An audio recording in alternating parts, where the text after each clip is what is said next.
Hi, I'm Paula Bird, and I'm one of the violin instructors here at Texas State.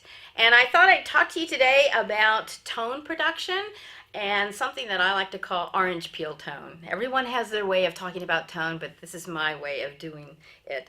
And I wanted to bring an orange to show you, but instead I'll talk to you about cars. So I assume that everybody watching this video has probably driven a car at some point. How do you decide whether a car that you're evaluating handles the road well? How you answer that question also applies to how well you are going to answer the question, what kind of tone do you make on your violin? For example, when I handle a car, it depends on the weight of the car, how big is the car, what are the tire sizes, how much air is in that tire, what kind of road surface do I have, what are the weather conditions. So there are a lot of questions and factors to evaluate in order to decide whether the car is a worthy car of handling.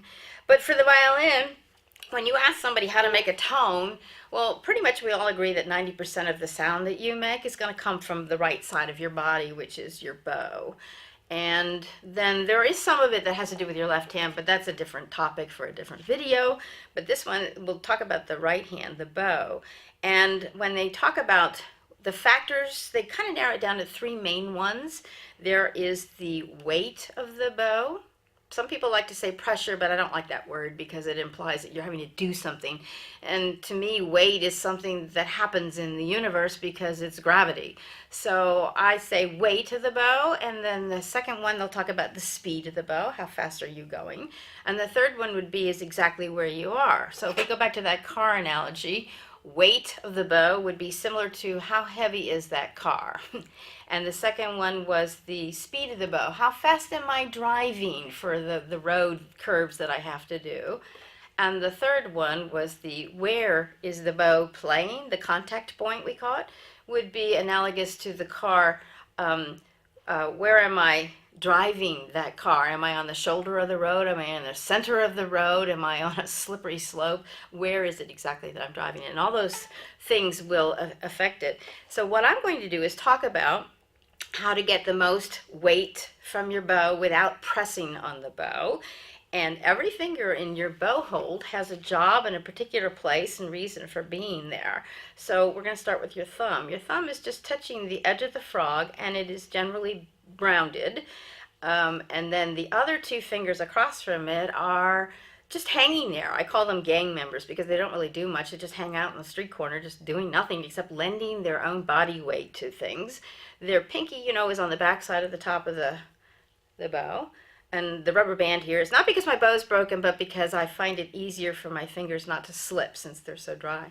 And then the index finger, or the captain hook, we would say to a little kid, is just hanging over the edge of the bow a little bit like this. So when I talk about orange peel tone, I'm talking about the use of your thumb, which is the only one of the fingers that is coming from underneath the bow. So if you think of the natural force of gravity, gravity is always working all the time, and so we as players need to figure out how to use it. So in this case, I'm going to use gravity as the fingers on top, just relaxing and being themselves, which is heavy, like a coat hanging on a coat hanger. It's just heavy. It's not pressing on the hanger, it's just hanging. And then the thumb is underneath it. He is the coat hanger, just holding everything up.